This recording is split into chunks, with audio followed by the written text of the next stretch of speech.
hate being told, no, that's a stupid idea, or no, you should not grow that plant, because let's face it, I like to experiment. But with that being said, there are 6 crops that I would steer beginners away from, only because I don't think it's going to lower the grocery bill, and they can be incredibly difficult to grow, or they just don't yield the results that you intended to yield. So with that being said, these are my 6 I'm not too fond of crops to grow in your garden. Today's video is sponsored by Skillshare. Skillshare is an online learning platform that allows you to take courses to help you with a new talent, maybe getting that second source of income, all the way to helping you perfect hobbies. There's one class done by myself over on Skillshare where I teach you to grow indoors using soil. The next class I'm going to be launching over there is actually going to be on starting your own garden from food scraps, so be sure to go check that out. There is an exclusive offer to the first 1,000 people that click the link in the pinned comment down below to get 1 month free over on Skillshare. Skillshare is a great way to hone different talents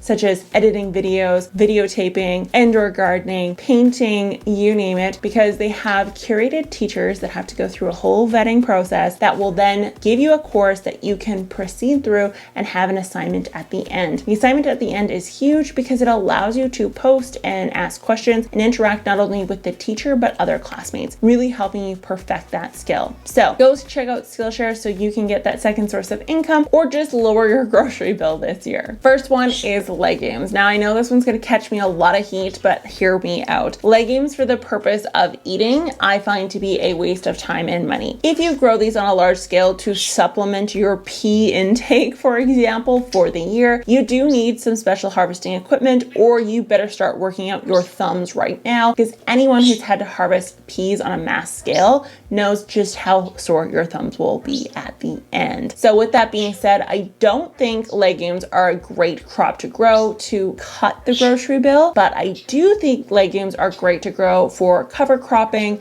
green manuring, and just a nitrogen influx in a crop rotation. That means I will continue to plant snap peas as my favorite. That is inoculated with rhizobium bacteria in my crop rotations or intercropping or as a green manure in my garden. I do harvest from these as fresh eats for salads or stir fries, but I don't obsessively harvest off these. So I'm not obsessed with making sure I'm constantly capturing the peas pods, and I don't sit down and calculate how many plants I need to be able to achieve my yearly pea intake, that sort of thing. And that's solely because I do find it much cheaper just to go buy a bag of dried chickpeas or black beans, whatever the case is, and pressure canning them, or grabbing some frozen peas, for example. So legumes, unfortunately, in my opinion, only because of the time and effort and potential money that is to go into harvesting them, doesn't make the top of my list as fave crops to grow. I would put something else in its place, like a root vegetable, a carrot, a beet, something like that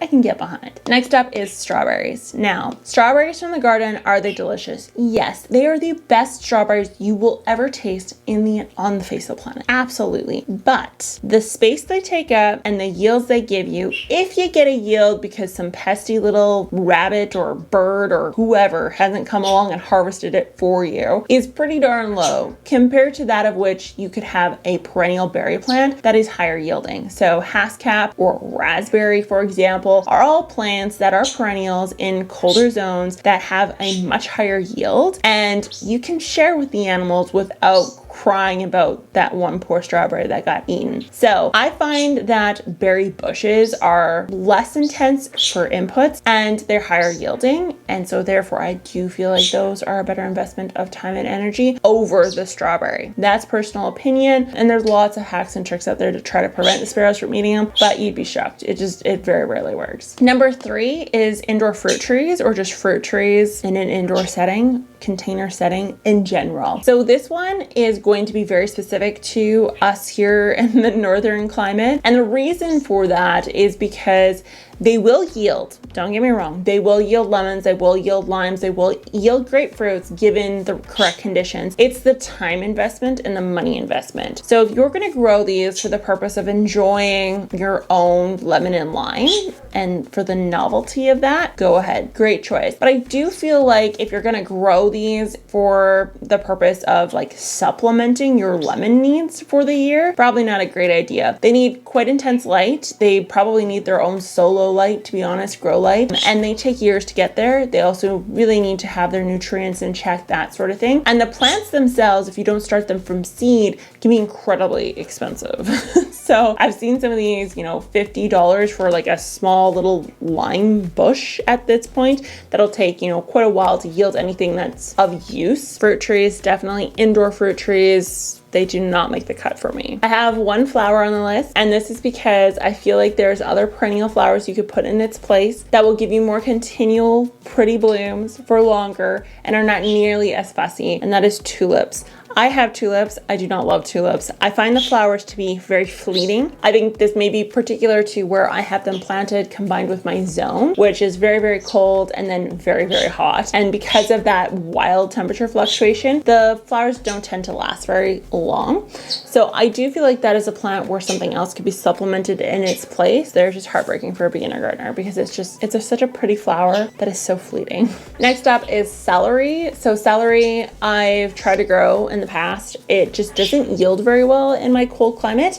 You do have to start it right now here in February, which we just talked about in Seeds to Start in February video. And what I will say there is that celery, I don't like it. So celery is one that it's not for me. It's too complicated. And last one, I think that this one's kind of funny, but I see it rising in fame, and that is grains. So I've been seeing a lot of people growing grains for the purpose of harvesting and then making their own bread in the world of influencers more so than anything. And what I will say there is that it takes a ton of real estate to do this, and you do need, they leave out this, but you do need some special equipment or at a minimum, quite a bit of backbreaking work to separate the seed from the shaft. So we use a thresher. There's hand threshers you can make. Again, they're not cheap to make, but you can make them. You can also do like a shake and dump with the wind type method. But ultimately, the little wheat berries, while they store a long time, are the investment, the land investment, and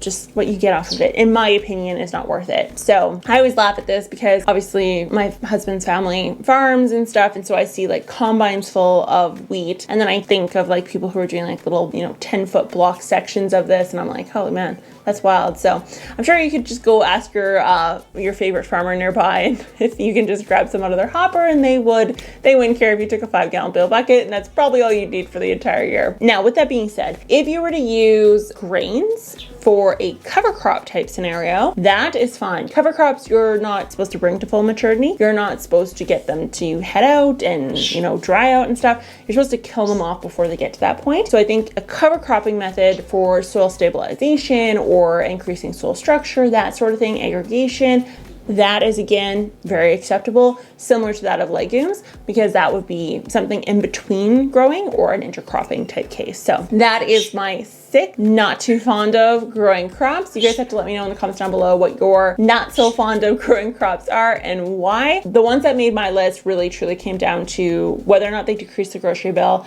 and whether or not they're beginner friendly, and then overall cost when it comes to harvest and keeping of the plant and that sort of thing. So you have to let me know if I'm off the mark on any of these, and I will talk to you guys next time. Bye.